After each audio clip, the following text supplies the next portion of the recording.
Testing. Hello and thank you for choosing the Roosta Show. This is Rooster Jones. How you doing, my friends? A little bit loud right there. I think that would be enough. Whoa, whoa, whoa. Get no kicks. Testing. Hello. Hello. Hello. Hello. How you doing? Pretty Good. good. You can hear me, huh? Yeah, seems finally, yeah. Oh, Had to get the awesome. right combination of headphones and cell phone. Headphones Awesome. and PC don't work. All right. Here we go, man. God, I keep getting a ringing. Here, let me turn something down here. Okay. Anyways, welcome to Rooster Show. This is Rooster Jones, and today we have Matty of. I want you to say the name of your band because I do not want to say it wrong. If you could say your name for the band, Acheleg. Acheleg. hashtag A- Acheleg. Acheleg. Acheleg. Okay. Yeah. Yeah. And where did that come from? Well, like the landmass are it's a derivation of a name for a landmass Okay. Wonderful. or a And so, truncation, actually. oh, awesome. Yeah, it's getting like the weird sound. Anyways, and so cool, man. So, what got you into want to become a musical artist? Um, I mean, like when I was young, I liked singing, and my mom got me piano lessons, and it was terrible. It was a $50 piano they rescued from a house fire, and all the ivory, which was either Oh, stolen or melted off. that's awesome.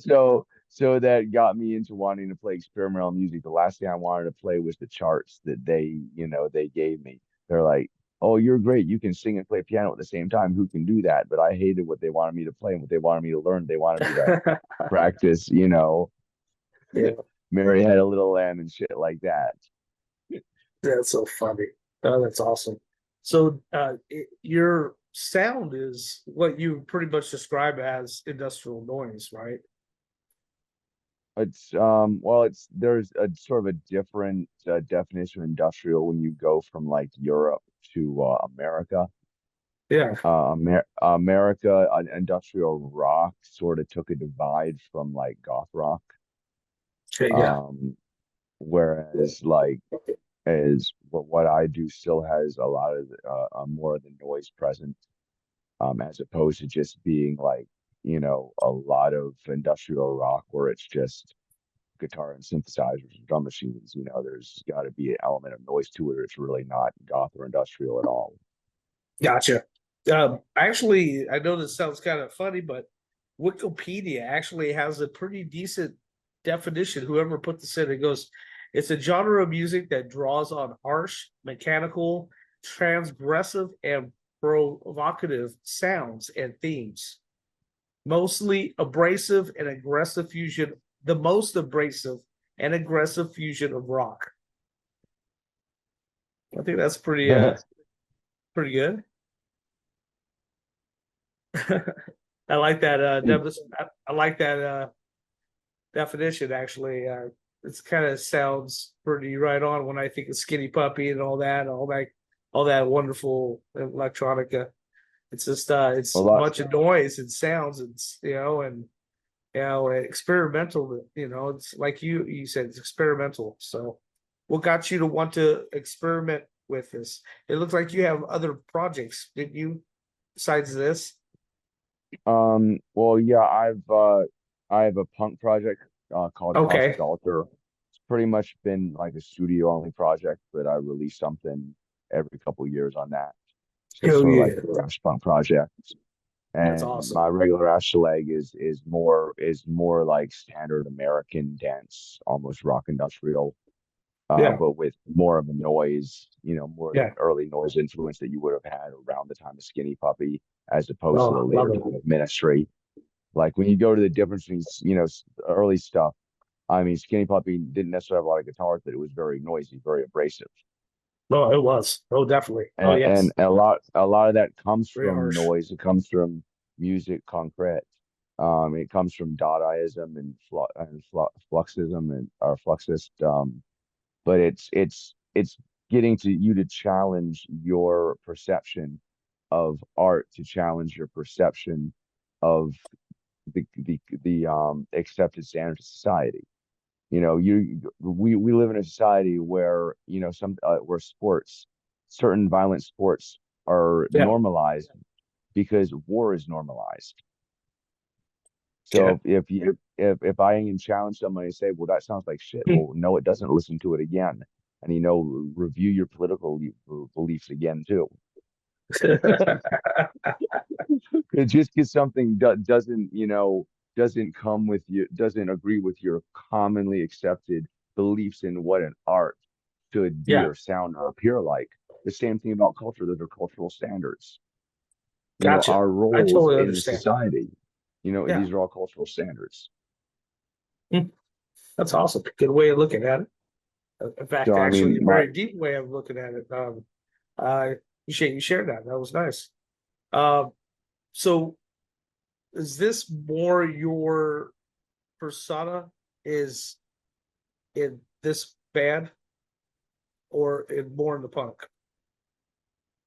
um I mean both, because noise is very punk and goth is post-punk, so they're all very Yeah. related, which is why I sort of have a little trouble with industrial rock, because the way I look at it, that goth should be more punk. And then of course there is thrash punk, there's Okay. crossover, but Yeah, I got you. but like I don't know, for some reason I see all these types of musics all had sort of a start in punk and noise together. Yeah, exactly. So yeah, I agree totally. And like you said, goth is punk, and all that. It's totally derived from it, So anybody could, yeah, argue But that all day. Totally agree. I mean, I'm glad there's a lot of underground metal nowadays. But look what happened Yeah, when metal went to the mainstream. They decided they were going to change the way that royalties were distributed. All of a sudden, when the groups in the '80s, metal groups in the '80s were on the top, they decided to make a system that was designed for the 1% of artists and didn't benefit the 99% of the rest of us. That's not fucking punk. no, it's not fucking punk. Yeah, Very that's true. not punk. That's what happened when metal got too big in the '80s. They decided, Yep, hey, we're the people on top now. We can take our 1% cut it's and true. fuck the rest of us. Oh yeah, F the rest of us. No, you're fine. You can't cuss off us. You're fine. But I mean, So that's what I'm trying to bring back. Not so much bringing the noise back to goth, but bringing the punk back to it. yes, so is I mean, there? it is very and very anti-establishment. Don't get me wrong, but it's Okay, become, particularly after 2023, it's become more of a thing where it's holding up it's, the goth scene holds up the legacy bands, and the other bands you see playing at festivals that are less known are playing for free, paying their own travel costs to get there, paying their own hotel sales to get there, just to support these couple of legacy bands. man, So not good. and that's all I'm going to say about that. But it's just the politics of the whole scene. It's like the scene now that it's big money after COVID. It's gone the same way as every other kind of big money thing back in the '80s and '90s already did and already crashed. You know, Yeah, yeah, I gotcha. don't want to see the same thing happen over again. Yeah, But you know, it's not big labels anymore, but it's a bunch of small labels treating it differently because it's big money. Now we're getting corporate sponsors involved in supposedly yeah, small exactly. private festivals. They're turning into Ah, big corporate festivals, and they're not treating the artists or the attendees right. so what do you put your music through? How do you do yours? Do you go through Uh, Bandcamp, all that, or uh, do it all Bandcamp. yourself? I mean, I have my own label called Terminal Toy Box, and I've also Okay, put out cassettes through other labels like um, Industrial Tape Dispenser, uh, Dough Girl. Um, I'm putting a tape through Trash Puck. God, I can't remember. Basement Quarter Emissions and Sean Melody's Product 42. Those are a couple labels that I've been putting albums out on, Wow. other than my Seems like own. you're pretty busy. You have Well, I a pretty I good don't work very passion about much, it. so You have a passion about industrial music. industrial and punk and noise, yeah. Oh, that's good. That's But just good. the punk aesthetic, or the Dadaist punk, and anti-capitalist. It's we got to build a world that works for the people, not just the 0.1% at the top. Everybody deserves somewhere to sleep at night. It's Everybody true. deserve, that we Yep. talk about people deserve and don't deserve. Everybody needs a place to sleep at night, and we don't even need to talk about who deserves it. It's a human fucking need. Yes, it So we is. we don't so we shouldn't even consider who deserves what, who doesn't. People at the very least need to live. If they ain't off themselves, then what's the point of people starving around the street? Yeah. I mean, we're right now, the corporations are buying up every industry, buying up properties in mass, holding houses and Mm. corporate properties empty, because if they were to rent or sell them for less, it would Yeah. crash the property value and they would lose the mortgage. Yeah. If they Yeah. if they admitted if they admitted that they've basically inflated these costs 3 times, so they can't rent them for what people would afford. And then you have buildings sitting empty because if they admit what they're really worth, they would lose the mortgage on. These rich people would Mm. lose their $20 million mortgages if they Yeah. admitted that it wasn't really worth what they said it was. Yeah. But everything is just overinflated right now. I've watched this my whole life, stagnation. This isn't even music, but the stagnation of wages, as Um, opposed to our productivity is going up. Our CEO's wages are going up. Our wages are not. I took a restaurant management position. I took a general restaurant management position for KFC in like 2003 that's for around yeah. 30,000. You know what the same position was paying 5 years ago, right before COVID? $30,000. Damn. Mm. Between 2005 and 2020, Sucks. 15 years. Wow. That sucks. And That fucking sucks. we have states like Pennsylvania still Yeah. have an $8 an hour minimum wage. Wow. Yeah, we have a So I know, 725 here. wow, like this is ridiculous. Yeah. I mean, nobody, and they're worried about taxing people on $600 worth of internet sales. Like, what is $600 and you don't want to tax the fucking richest people in the world? Yeah. Who gets more welfare? Tell me this: who gets more welfare? The people on the people on food stamps, or the Yeah. people who own the corporations? The people who own the corporations are getting more welfare than all of us. Damn. Look at SpaceX and Tesla. The two of those are basically all made by some sort of government grants. Oh, Without government grants, Tesla and SpaceX would have never got off the ground. yeah, it's true. All right, let's get back to your project. How do you come about creating your work? Your creating a track. How do you come about it?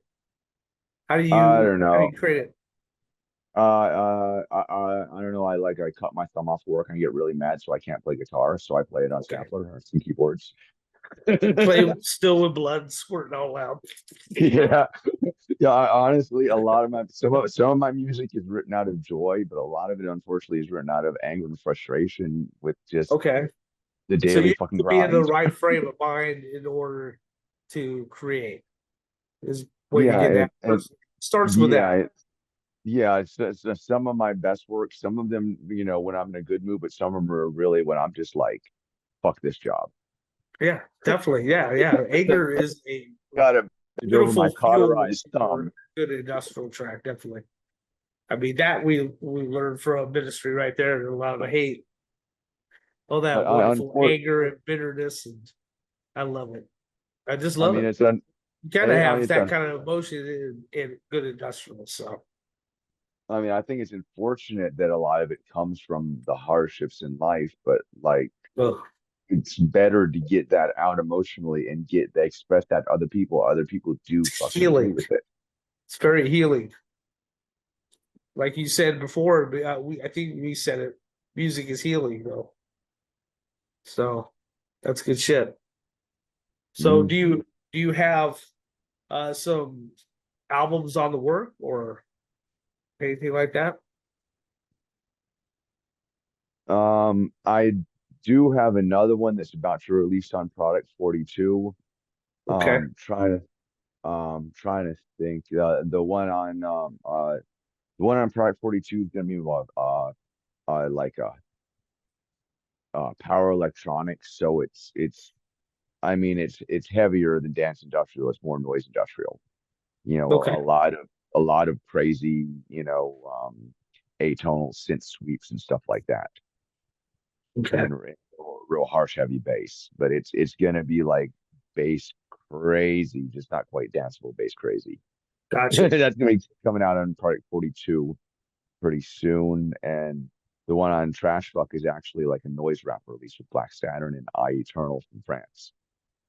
Right on. So Now is that's it gonna come out in a couple months as well.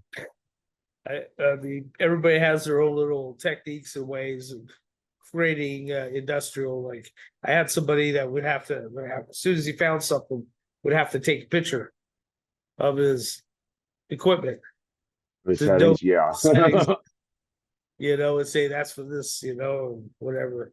Is that something you probably do, or do you just do it spontaneously and kind of just already in tune with your equipment that you Well, know? I did it for a while on some I'm not a equipment. much of a I can't create industrial music like how you do. So I mean I know how to put a rock song together in a heartbeat, whatever, and all that stuff. Goth rock Yeah, song, I can bring it on. I can do that. But punk song, yes. This I can't. It's a little different. I mean it's kind I of yeah, go ahead. though I I'll mean sh- there's lots of different ways to make industrial. Yeah, I mean I think the majority of what I'm doing right now, if I'm making dance music, is going to be in a sampler as opposed to using MIDI. But I'm trying to think the okay. specific question you asked. Yeah, it was Um, pretty long, huh?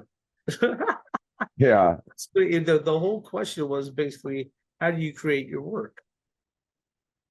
But I mean, it's kind of a many a part. lot, But answer the a first lot. part. You have to get into the mode.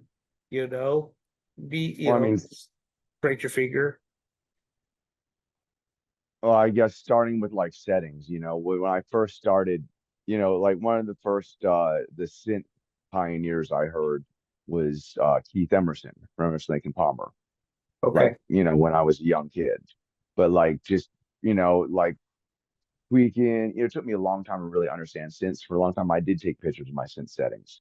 And eventually I got used to how each synth in my collection as I got them, over okay, the years.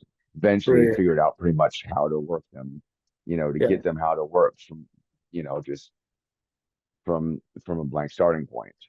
yeah, yeah. But I mean, I've been playing with synthesizers for a long time, for like 25 years without releasing music. I released some music in the late 90s, early 2000s, but stopped releasing for about 20 years Yeah. and just played with the synths and played with the what I another thing I love to do is I love using a mixer, feeding a mixer back into itself and using that as an atonal synth. But that's a whole nother um a whole nother set of controls to master because they're not necessarily labeled. You got to figure it out. It's true. That's awesome. But Yeah, but I a lot. noticed in the picture that I have behind me, there's it's like several mixers. It looks like there's like a lot of stuff. Look at that face. I mean, Yep. pretty much for me to get a motif to like a dance industrial song, I would start with some sort of noisy sample or some really weird, noisy, glitchy, synth line, and then I loop it, down pitch it, start messing with it in a sampler, and then I start writing the rest of the song around it. That's generally how I would go. Usually start with like a really tight sample, maybe if I was doing dance industrial. Okay. So you do use a lot of drum and bass as well in yours, or no? For the Acheleg project, yeah, there is a lot of drum and bass. I mean, You could Because call it I heard similar some of to, it that didn't have it. I heard a oh yeah, couple tracks that you did that were just straight up oh yeah, some of the noise. stuff I do, like when I do collaborations, sometimes I'll do a soundscape or a noise project as a collaboration. Yeah. My Acheleg full length albums are normally dance type albums, or at least a mix of dance and noise. Hey, But my I mean, question about noise, the style of that. I mean, in a roundabout sense, you're actually one of my first artists that I talked to about this style of industrial. So, um, when you're creating that, are you trying to mock that anger, that the feelings, the emotions? Is that what you're trying to mock when you're coming up with these sounds and loops and well, it's noises? I mean, it's cathartic in a way, and also to me and to a lot of people with autism, the static in harsh noise can Yeah. actually be relaxing and calming because it can Oh, be a okay. distraction from other things. So in a lot of ways, to me, it's been self-therapy. But like really, really harsh noise, when you're talking about extreme harsh noise wall, where it's just like 15 minutes of just the harshest, most vicious static you can hear. To Yeah. some people, it's super aggressive, but at the same time, you turn it down, it turns into ambient. You Interesting. know, but like when somebody with musical sensibilities and trainings are going to listen to this, they're like, this is just a bunch of fucking noise. What the fuck is this? But if you actually sit down and listen to it, it can like certain people, it works for certain people. Yeah. I mean, I can see that actually. Because I'm not gonna lie, I was one of those people at the beginning going like, dude, man, it's just nothing but noise. I want to hear something thumping and same sounds, but thumping, this like, it's just, assimilate, That's all assimilate by Skinny Puppy has always been one of my favorites. In fact, that's kind of what I was listening to not that long ago, actually. It's just that horror, that darkness, that all that rough sounds, and then that danceability. It just kind of is something that catches me. So when you take away the beat, that's what I was trying to understand. You know what I'm getting at? without the beat, it fits more of a European idea of noise. I mean, they still have some Okay. beat industrial over there, but like noise is a whole lot bigger, say in Japan and in Europe, and it's more integrated with the industrial scene than it is over here. Over here, it's very, very segregated. Okay. So it's kind of like when you kind of compare it to goth. Kind of one of the bands that kind of comes to mind is Death in June. How they use a lot of sounds and noises in their music as well. Um, Mhm. but they're more deeper dark, more of a goth, I guess. But that's kind of what you're talking to me about when comparing it with goth. That you're compared more with goth than industrial. Is that what you were saying earlier, right? Well, I would say that pretty much all goth came from anti-rock, which came from noise, and it's sort of satirical take on rock. It's anti-rock, so that's why I'm saying it's more punk related. That Okay. in my opinion, industrial should be more punk related because it started out as anti-rock. It started out as a satirical. I see, It's less says the this blind man. like Joy Division. They didn't wear black shirts. They wore like white collared shirts, like they were satirizing office dress, and they just Yeah, played like the most blandest punk with the darkest lyrics, it's and so that was true. Joy Division. Like Susu and the what was it Oh, how would you so say it, sorry. Susu and the Banshees or Susie Sue. Cities and Dust is still one of my favorites. Mm, some good stuff. So, okay, so do you do any shows, play shows, or I play I live? played a I played a house show last night. That's uh um let me think. Oh God, I played a show every month, I think, this year. I played like a garden. I played God like 5 or 6 different bars. I played at a house show in Pittsburgh, and I played at a house show for a friend yesterday that went really well. So. That's great. But Did you and you just had a release, didn't you, last week, last Sunday? oh yeah, I did. That was under the Acheleg, but that was more of a noise soundscape release than a dance beat type industrial release. Okay. And that's more normal for my split releases or for something that's released under the name Social Role Theory. Ah, very good, very But good. So so Social Role do Theory, you enjoy playing live? um, I didn't when I started, but I'm getting used to it. Are you kind of? I mean, just be real. I mean, you are being actually real. So thank you. Um, were you very nervous? Are you a little bit of stage fright, It or was if they're gonna the like your music? well, the stage was no problem. I have no problem either blocking out the audience or trying to be aware of how they're receiving me. I would Yeah. say the social anxiety before and after trying to talk to people was really the hardest part of all of it. Oh, yours is confronting the people. You could be on the stage, not a problem, but Yeah, but it's once I get off the stage, it's mingling like with the people. I just yeah I mean it's just like I don't after I get off the stage and people say they get a high, a rush. To me, it's just Yeah. like I feel anxiety after I get off the stage. You I'm feel like, like the so now, walls are closing in on you a little bit. like now, I mean, because I mean, like, it's interesting, when I talk to fans that are really interested in music, but sometimes it's in a really big room and I'm the first band and nobody's interested in my music and I'm just standing around. I'm just like, okay, what am I doing here? Every once in a while, somebody will come up and really appreciate my music, but when you're playing a live with 4 or 5 bands, Yeah. most of the time it's just sitting around, and be like. This is more people than I'm used to. I mean, I'm not used to being in a room with 100 people. I'm not used to being in a festival with 500 people. Yeah, I get you.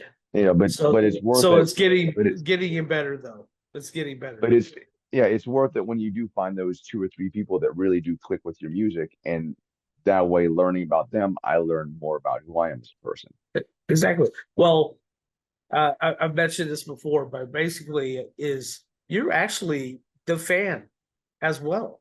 You should be able to relate with the fans because you're a fan of your own music because it's part of you. You know what I mean?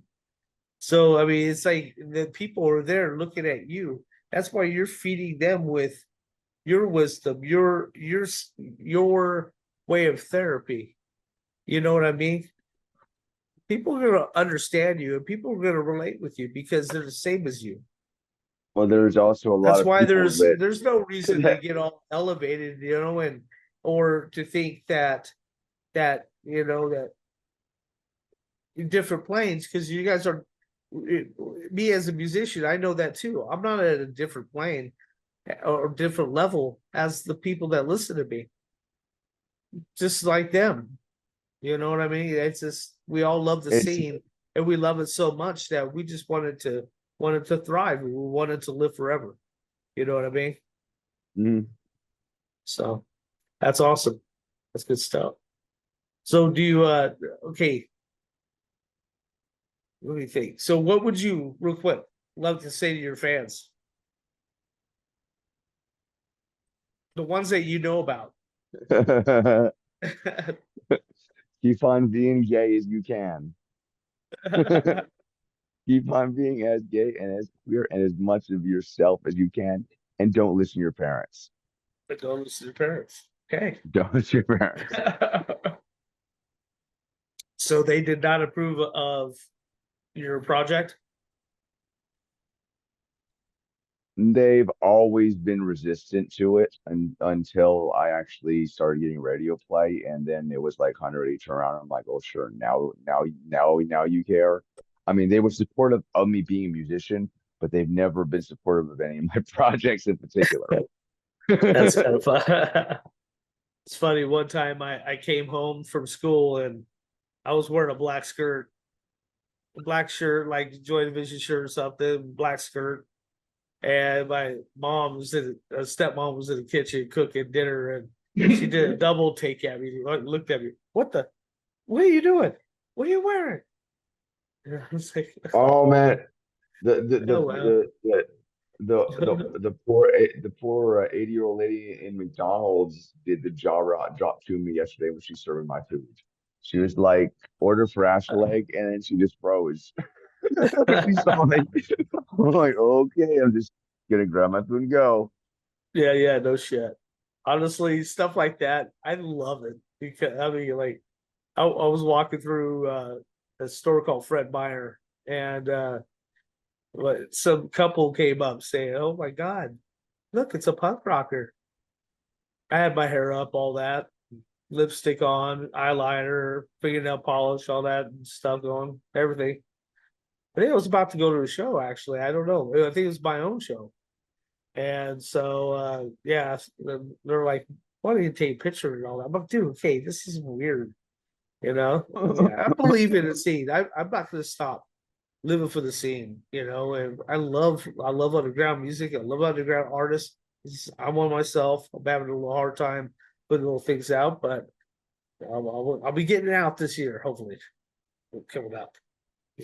2025 is my year. I will have some stuff out. So, what would you think that you like to do? Create the music more or play live?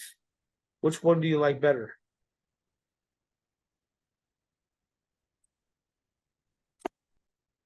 I unfortunately I'm starting to like play live more, but it can be a crutch because trying to get all those bookings and all that, logistics in line Yeah, does cause one to fall back on studio work. yeah, So I have to, I have to make sure I have to take breaks. I have to take time for myself, take time for hobbies, decompress and get back to the writing because the marketing, the just playing live, it is like 90% marketing, yep. 5% demographics. It's like, when can I just write the music? And like a friend of mine, Derek Rushing Come, had told me, I just write the music and decide what genre it fits in after it's written. Hell yeah. You know, just like, well, even with my show here, people don't realize they think we're just recording this and I just post it. I don't. I go through and edit it. I do graphic designing on it and all kinds of stuff. You know, I mean, I don't know. Anyway, Yeah, so there's so enough much about more to the art than just the writing, and then you get lost up into the marketing, the demographics, and then yes, sir. like you got the Swans. The Swans would have never been able to be the Swans if they had been on Cleopatra. Yeah, yep, that's true. Do you feel that it's important to respect other genres as just as much as your industrial, or are you more in touch with the punk and industrial that I mean, do you have other genres that you like as well? Is what I'm kind of getting at. I really love old school boom bap, like old school hip hop, Old school, yeah. and You know what? I like the old school, actual, yeah, heck yeah, Dr. Dre and all that good stuff. MF Doom, our the Risen, the Jizza, and all Naughty the by Wu Nature. Tang crew. So much good stuff out there. Yeah, like the old like the New York boom bap, the old MPC 60, the real minimal beats. Hell yeah, yeah, yeah. I dig that. Sorry, yeah, I dig that. So, where can people find your music at? Um, Other than on Bandcamp, I stream on every streaming service except Spotify, just Okay, because I don't agree with the fact that artists don't make money, but the war machine makes money. be glad. That it's like I make 1,000. I make 1,000 Spotify streams to be a minimum. All right, we'll get beyond that. I don't use Spotify in particular because all the money those customers paying them, and more of it goes to the war machine and funding the aerospace Yeah, and the military complex, then it actually goes to the artists. So it's damn. like if I was gonna if I was gonna pay for free exposure, I would just take a guitar amp and plug it in every public outlet there was and run away from the police if I just wanted free exposure. And I can do that. And I've done that too. uh, I mean, I'd rather run from the police then give the military complex money. But I I mean, got you. but no, I do. I'm getting a little off here. I do play in legitimate clubs. I'm doing another festival in North Carolina this Awesome. October. It's going to Yeah. be American Babylon Festival in Greenville. It's going to be mostly a noise experimental. Um, it's like an extremely experimental festival. Right on. Hey, well, how do you feel about doing covers? Do you ever do covers? I really never have. I That's might good. do a cover. I might do a Don't do cover it. live one time, but you know, maybe once. Yeah, don't do it. Save it for karaoke. Yeah, That's pretty much what it is glorified karaoke. They'll but never like record I would, me.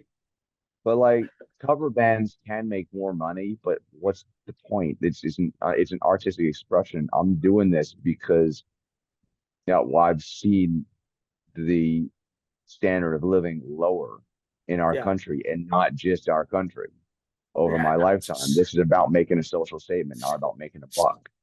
I'm disabled. exactly. I'm disabled. I need money, but I don't need money like that. Yeah, I hear you.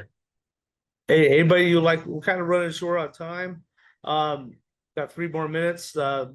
Anybody you would like to thank for your success so far for your project, and just whatever, whoever supports you, we want to say thanks. There are some great artists that I really appreciate. Stephen Archer of Stoneburner would be one. Um, John Cross of Pain Generator. Um, Desmonia of Yatrit Shidim, and also she's in Yatrit Shidim and Chainlink Mistress, and Oh, Jeffy of Gay Death, who gave me my first noise release. hell And yeah. as far as on Bandcamp, um, where else I do have YouTube set up. I have a YouTube channel set up.